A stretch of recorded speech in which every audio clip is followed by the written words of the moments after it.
Welcome to 365 Brothers. I'm your host, Robin Shine. This podcast introduces you to Black men from across the United States, their wisdom, their experiences, their joys. It also shares some of the triumphs after diversity. Basically, this podcast is about the humanity of Black men, just as it could be about the humanity of women, of white, of brown, of yellow. I focus on Black men in this podcast because of the statistics, the facts that Black men are more likely to be stopped by the police without a justifiable cause. Now, if you're questioning that, this podcast is the place for you to be.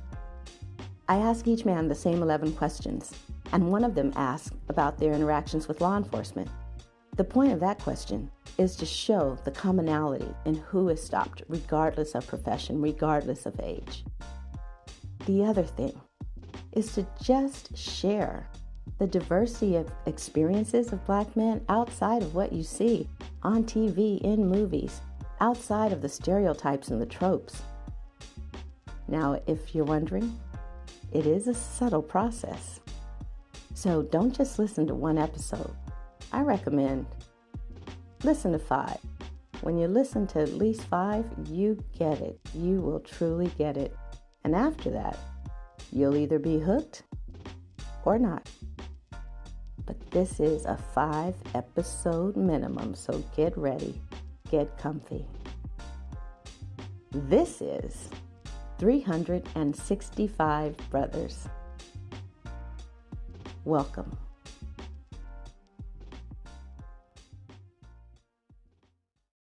Today, we're talking with a young man who is the founder of Amplify RJ. He is from the Inland Empire, and he lives the experience of what restorative justice provides. And he has a podcast, which you will find a link to in the show notes. Please, let's welcome a conversation with David Ryan Barcega Castro-Harris. Welcome, David. Thank you so much for having me. It's really good to be here. Thank you. It's great to have you here. Before we jump into the questions, why don't you share a little bit about yourself with the listeners? Thank you. Well, it's good to meet you all over this podcast. But like Robin said, my name is David Ryan Barcega Castro-Harris, all 5 names for all the ancestors, my African ancestors, Filipino ancestors, and the Castro slides in there because both my wife and I hyphenated our last name. So you get the Salvadoran ancestors in there as well. I'm the founder of Amplify RJ, but I'm also the son of DP and BN, grandson of Ruth and Yolando, who came here in the 70s from the Philippines, grandson of Ruth and Jesse, who, have been here, and our families have been here since, we were brought over here against our will from West Africa. But it's really good to be here sharing with you about, my life, the things that I've learned. I think a lot of that has manifested in doing the work that I've been doing with Restorative Justice recently, helping people build and repair relationships, really leaning on our ancestral values like Ubuntu, right? I am because you are, or Kapwa, which is a Filipino word that is this idea of togetherness or being interconnected, and then treating each other accordingly. So yes, proactively building relationships and also repairing harm when it happens rather than being punitive or throwing folks away, treating people as disposable. Fantastic. Another guest introduced us, but I love what you do. As soon as I saw it was Restorative Justice, our school has had a Restorative Justice program on our campus for at least 5 years. Mm-hmm. And when it's done well, it has been really beautiful, really amazing work. So I'm excited that we'll hear about it as we go through the interview. Yeah, definitely. And I think like that key that you said, being done well, and not just being something that like, oh, we're bringing this program in. It's more about people embodying principles and values than like following, a detailed set of questions or like a certain procedure. It's, who you are as you show up and move in the world in relationship with people. I mean, I know I just threw it out as a snippet, but you're expanding on how important it is to embody it. Like there's a gentleman who brought it to our campus, Robert Howard, and he embodied it, and it worked so well. And it was only after he left when we had folks who were appropriately trained and who were in fact going through the right actions and following all the steps, but hadn't fully either been immersed in the restorative justice concept or for whatever reason, it just wasn't fully embodied, as you would say. And then it became more of an extra step toward regular old-fashioned punitive, quote unquote, justice on our high school campus. And so when it's done right, oof. So I'm excited, and I'm looking forward to putting a link to your program in the show notes, like I said. Yeah, absolutely. And shout out to Rob. I didn't know it was Rob who you were talking about. I love that guy. Oh, yeah. That's hilarious. It's a small I can't world. wait to tell him. Yeah, he's the one who brought it onto our campus, and it was just, oh wow, miracles, literal miracles happened. So, well, let's go into the questions. Absolutely. So, David, what's your favorite song and why? So, all-time favorite song would have to be Man in the Mirror by Michael Jackson, controversy acknowledged. But I really think the idea of change starting with you before you try to change the external world is so important. That would definitely be my all-time favorite song. But if you were to ask me like what I'm really vibing to right now, I just discovered this remix of Outkast's Hey Ya. The vocal is done by this brother named Kamau. And then the beat is done by, I don't know who the artist is, but their name is Sweater Beats. I think it's only on YouTube, but if you really want to vibe out to Hey Ya in a more mellow way than the original recording is, that would be it. All right. Well, as my listeners know, I will have a link to the YouTube music. So, check that out. What else is it about that particular song? I think like that particular arrangement of Hey Ya really brings out the meaning that Andre was trying to get at.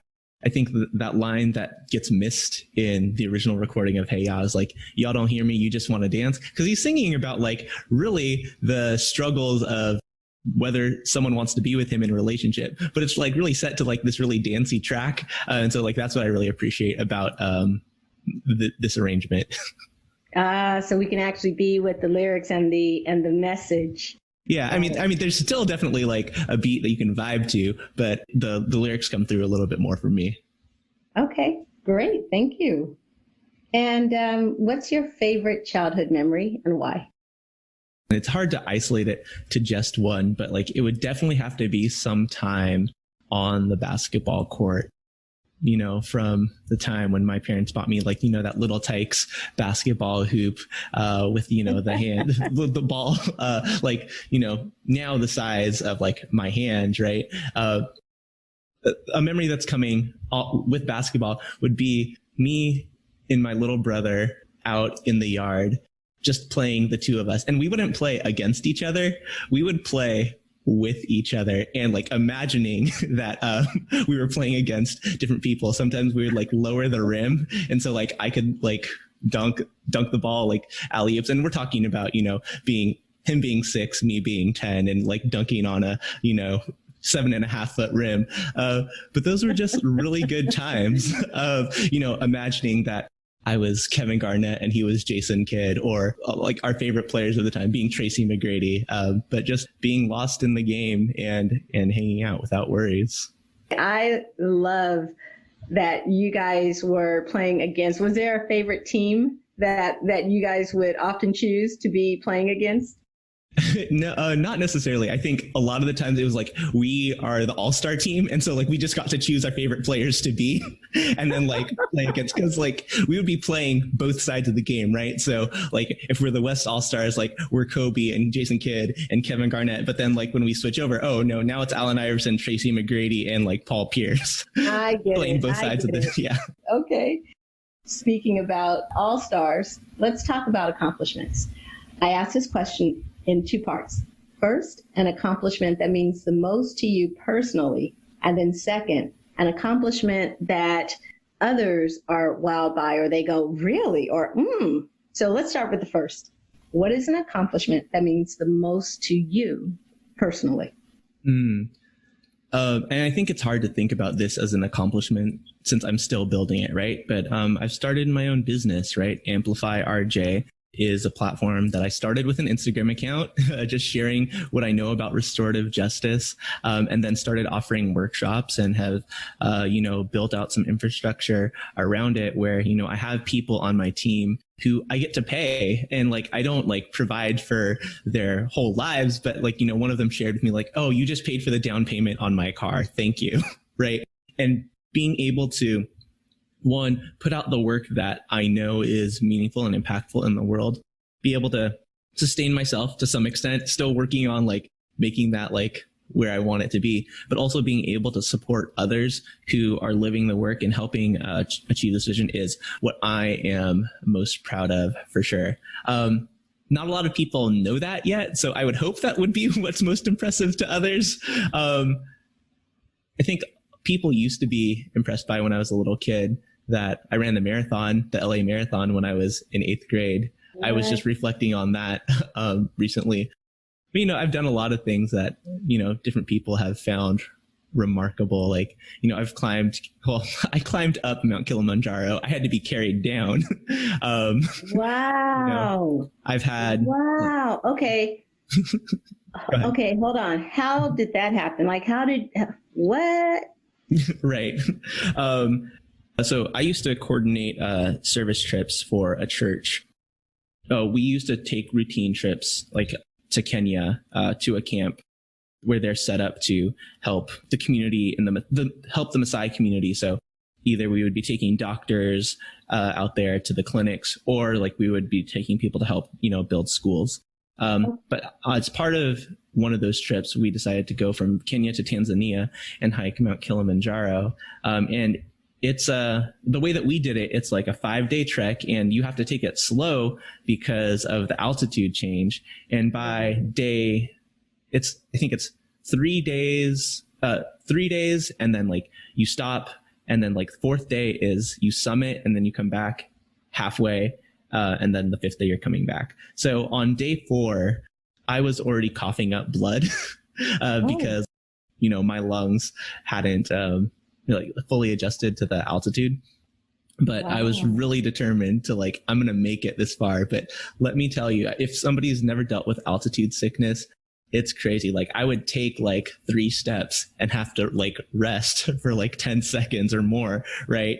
I remember the people in our group were waiting for me at the summit, like, David, you can do it. And like, this is like me being like 20 feet away from them. And I was like, I believe that I can do it too. Just give me a minute. I will get there.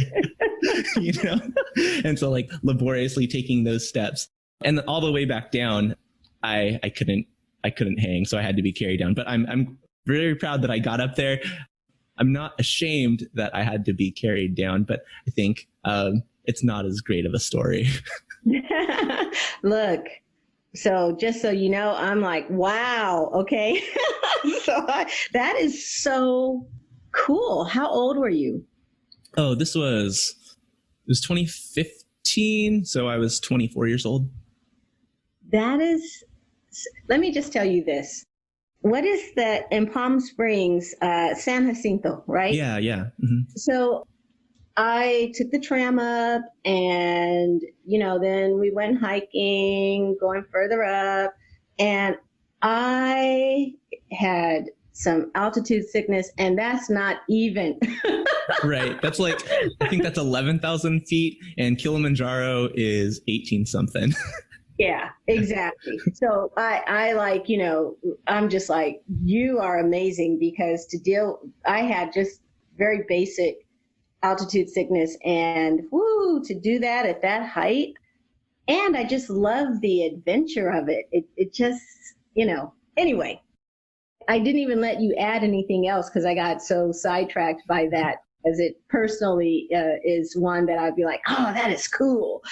Is there anything else that you wanted to share that I didn't let you?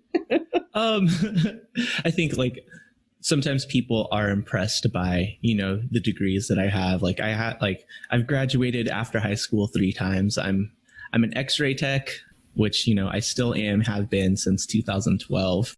I've done that all throughout the time that I've been an adult, while I've been doing work around like helping people find jobs and then like this restorative justice work. But in the process, I got a bachelor's degree in sociology and I have a master's in social justice. So sometimes people are impressed by those things. For me, It's like you can celebrate those things in the moment, but like, what's next? I get it. Well, and you can be interested in what's next because I hear that, your life is about living out a commitment. And so then, when you're living out a commitment or you have a passion or a purpose, it's just resting on a past accomplishment is just not where you live. Yeah, definitely. Right? So let's talk about words. What's your favorite quote, saying, metaphor, or book? My favorite quote is a Chinese proverb that I learned by watching a basketball shoe commercial. I don't know if people listening will remember in about 2006, Dwayne Wade, when he was sponsored by Converse, had this commercial where he kept getting knocked down and getting back up to finish the play. And the quote is, fall down 7 times, stand up 8. And it's just been something that's stuck with me about, not giving up, even though there is, you don't get to your goal the first time. You have your goal, and don't let anything stop you. Great. Very inspiring. Mm-hmm. Is there a person, conversation, moment, or event that stands out as changing the trajectory of your life or having a significant impact on your life? There are a couple that stand out. The most recent one would be I had just, really learned restorative justice work in Chicago. And one of the things that I was doing early on was working in the North Lawndale neighborhood, helping to train folks in keeping circle and learn restorative justice for a project that was going on in the community. And one of these evenings, we brought people together at a church to sit in circle and talk about, what changes we wanted to make in the community. And someone there, his name is Derek Brown. If you want to look up his work with boxing out negativity, his boxing club for young people in North Lawndale, you can do that. But he said to me that at the end of the circle, like, you were born to do this work. And for someone who, like, at the time, his job title was like restorative justice coordinator for that church, right?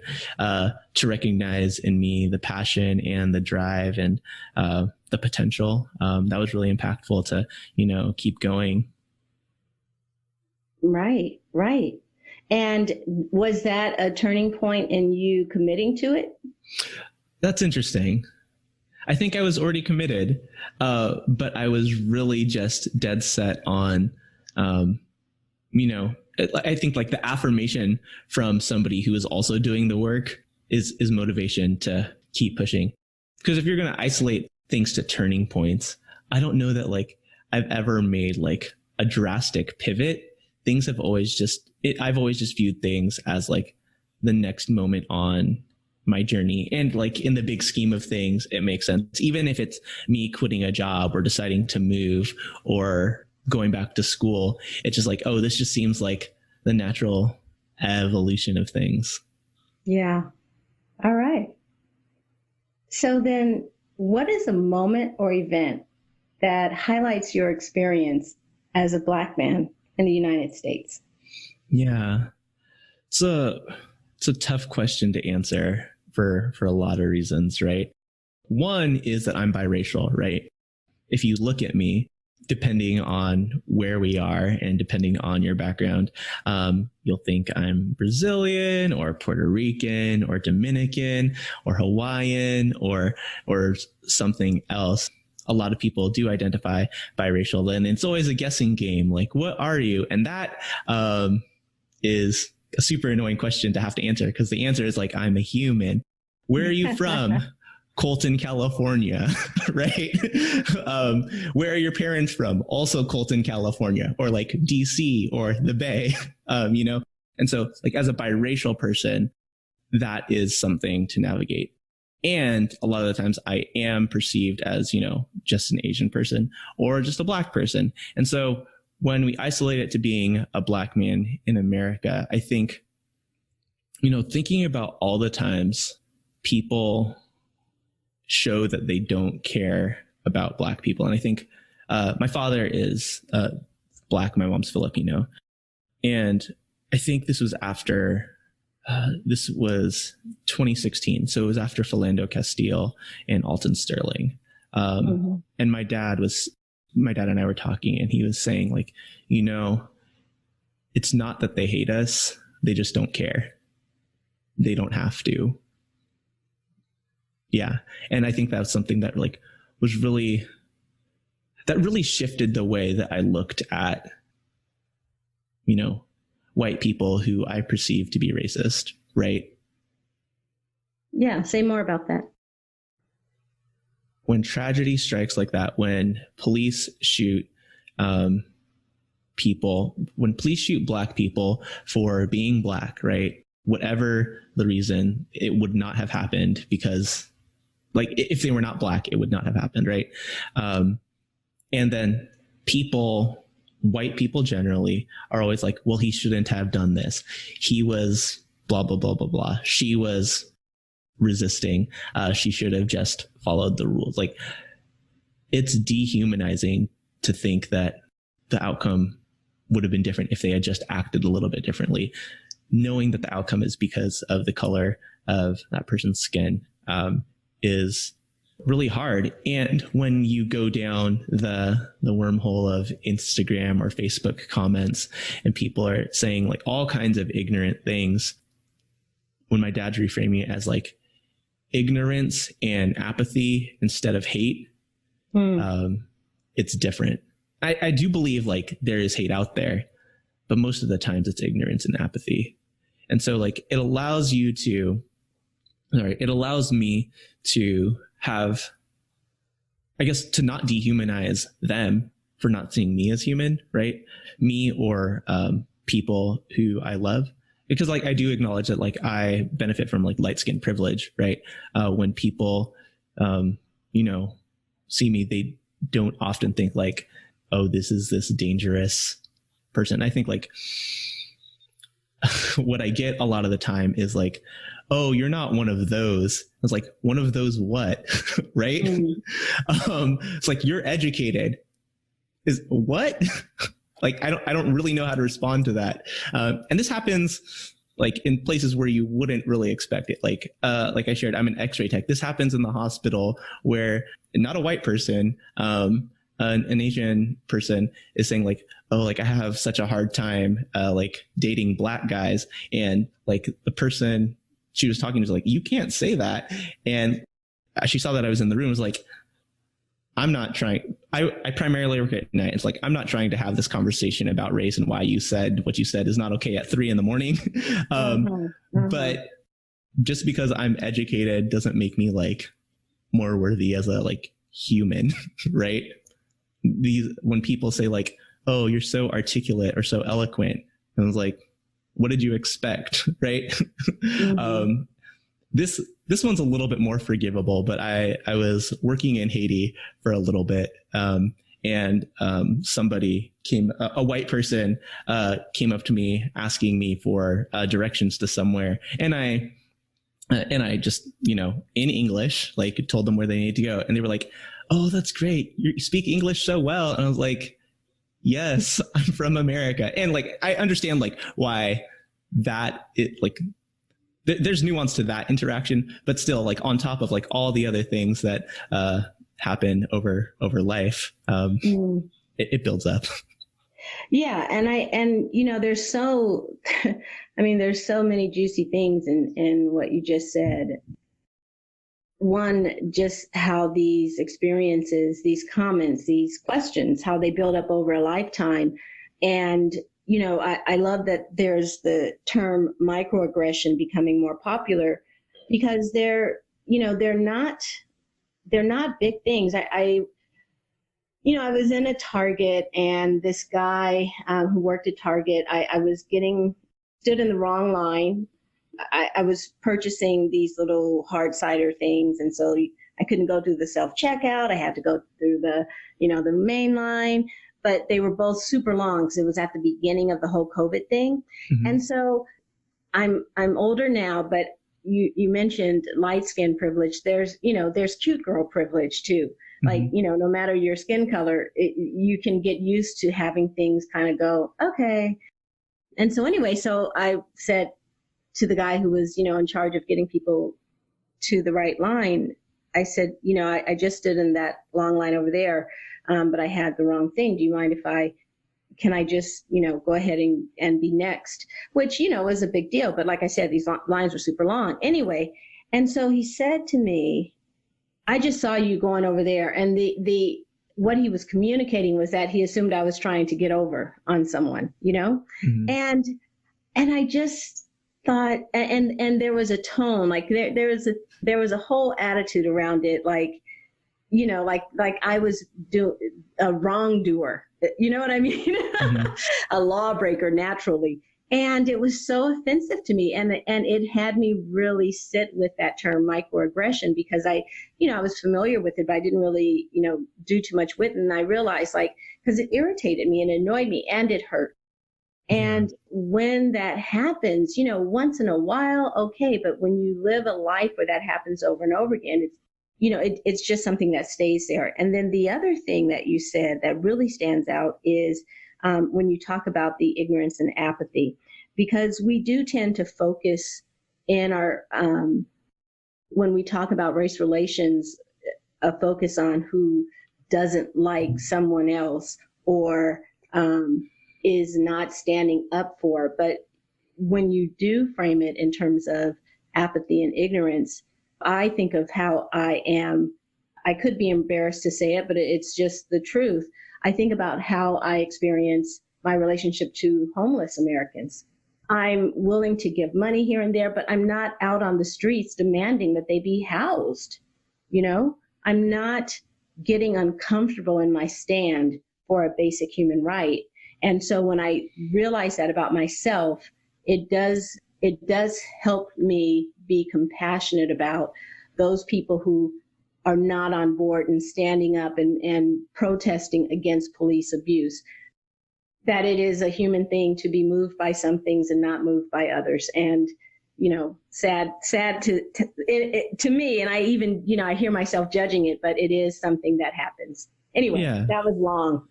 No, I mean, you're right. Like, there is a way that you can understand that. Like, you talked about homelessness. I think about ways that I could be a better supporter, co-conspirator, ally, whatever word that you want to use. I know that there's nuances in all of those, but towards the LGBTQIAP plus community, right? Because I'm not that's not an identity that I embody. And I have, in the past, said things that are definitely not okay, and done things that are definitely not okay. And I try to be better now. And I don't, there's always room for improvement, right? And so there's empathy for that. We all generally care about the things that are most present to our experience.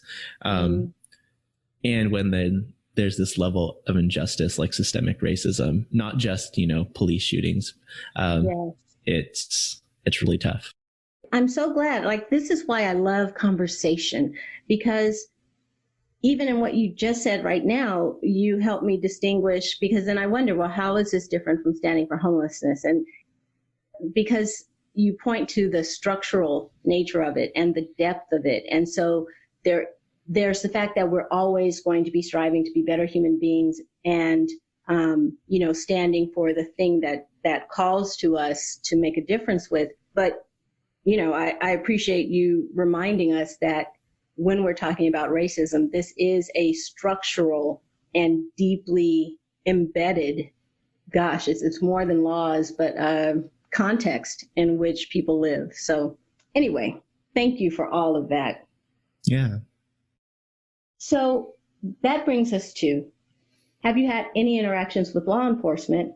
And if so, if there's one or two that you want to highlight, or if you just want to give a general, what it's been for you.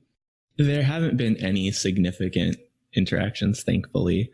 I've been pulled over for speeding once and was given a ticket and sent on my way. And that's happened, I've been the passenger when that's happened as well. And nothing egregious happened.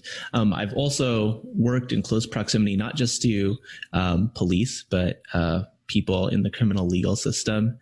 And what's crazy to me is, what's hard for me to reconcile is, I believe that, the system as set up is built to harm and punish, not to get justice. And I define justice as meeting people's needs, both the people who have been harmed and the people who cause harm. Often harm going both ways. But when we talk about the criminal legal system in the United States, it's all about putting people against each other, right? Asking what rule was broken, who did it, and how can we punish them? When we think of a more restorative way of being, it's, what happened, hearing from both sides, who was impacted and how, not just the people involved, but the community. And then what can we do to make it right? The criminal legal system doesn't ask those questions. It's just this rule is broken, you get this punishment, and that's it. And so in my work doing restorative justice, it's trying to help people disengage with the criminal legal system, because what gets me is, George Floyd was choked to death over a alleged fake $20 bill. Nobody had to call the police for that. If people had the skills, the practices in community to address conflict like that, we wouldn't need the police, right? Jacob Blake would not be paralyzed if someone in that situation or a neighbor had the ability to help de-escalate that situation and help facilitate or mediate a conversation between two people. Law enforcement often exists to, even though it's protect and serve, right? Protect property, protect the quote unquote state and a certain class of people. Yeah. I know I've mentioned this recently in another episode, but one of the places that we don't have a lot of conversation about is the training of officers. And the training really sets them up to be dealing with combatants and, evil people out to harm society, versus training that is about community service and impacting negative situations, but going in to make a difference and not necessarily just looking for who's the problem that you've got to put away. I do hope that in these conversations around Black Lives Matter and defunding the police and all of that, that we also get to the actual training for who, for what is policing, because we could redefine what that is. So there are many countries in the world where police don't carry guns. Yes. And I think that there will always be a need for people in the community with a dedicated role for protection. Mm-hmm. That looks nothing like the paramilitary organizations that we have. Yeah. No. And so when we say defund the police, I would go a step further and say abolish and let communities decide what is best for their needs, right? I guarantee people would not say let's have strangers with guns who don't know the communities patrolling the communities, right? When you say it that way, I'm pretty sure they would not. I'm pretty sure they would not. I mean, and like what that really takes though is community, being invested in your own community, and like that's hard in like the global capitalistic world we live in, where I know the neighbors on one side of my house, but like I kind of just wave at the others as we like come and go, and it takes like that relationship building. When we talk about restorative justice, it's not just responding to harm. It's like having those relationships ahead of time. So it's easier to repair harm. You're more likely to identify problems before they become like crises where like more harm happens. And so I think like if people are thinking restorative justice is just about the like responding in a non-punitive way, it's also about that building relationship in an equitable way, not just responding. Yeah. Oh, I appreciate you putting that in. That would be something new. I mean, it's not brand new. I mean, certainly societies have done that before. Communities, there are communities that do that even now. But as a norm, especially in urban areas, there is, I would say, and I'm sure I'm overgeneralizing, but the need for community building in order to, to have the investment that would have the communities be able to protect and serve themselves. Mm-hmm. So, if the United States was a woman with whom you could speak, whether mother, lover, friend, stranger, neighbor, what would you say to her?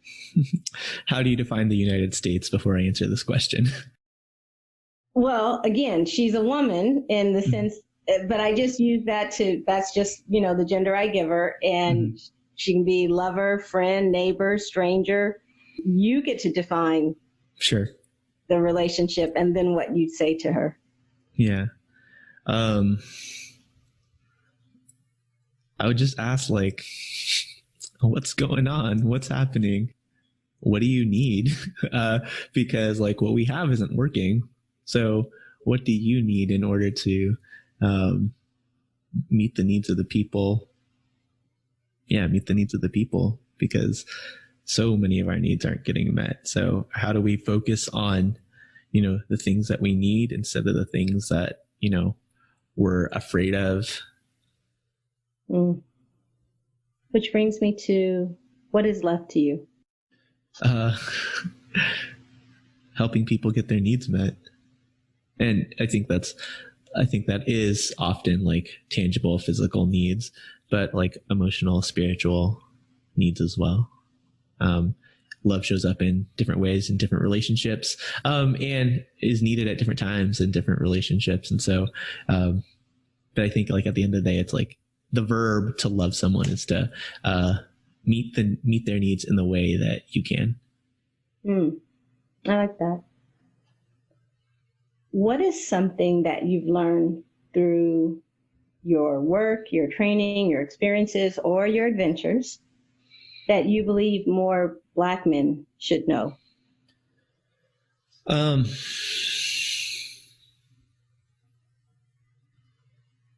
it's okay to rest. You don't have to grind. It's okay to rest, and it's okay to ask for what you need. You don't have to do it all on your own. You don't have to be like the only one to like provide. You can ask for help from people in your life. You're not going to know all the answers. You're going to need support from community. So rest and ask for help when you need it. I had the privilege of joining it was a Instagram Live or something like that. It was on mental health, and they had a Black man whom I'll probably reach out to ask if he'd like to be a guest. You said very succinctly what he was saying, and I just love that, the opportunity to rest, because I think that is something that is overlooked in the living of life for Black men. So now I ask, having had this conversation, what, if anything, did you get out of participating in this conversation? It was just good to reflect on some of these things. I got some good laughs remembering playing in the backyard with my little brother. It was cool to reflect on a lot of things that have happened over my life. Hopefully also some exposure for Amplify RJ. Website is amplifyrj.com. All the social medias are Amplify RJ. The podcast is This Restorative Justice Life. So if you want to search that, that would be that. But also just like connection with another human, which is always good when there's like, minimal agenda involved. It's just like, let's just talk about the things that we're going through. Yeah. Thank you for saying that. I don't say it enough in the podcast, but one of the things that I dream is that other people will start asking, if not these very 11 questions, some version of these questions, some questions of the people in their lives, of the men in their lives, of the women as well. I really hope that as people listen to this podcast, they just appreciate the value of being in communication and being in dialogue.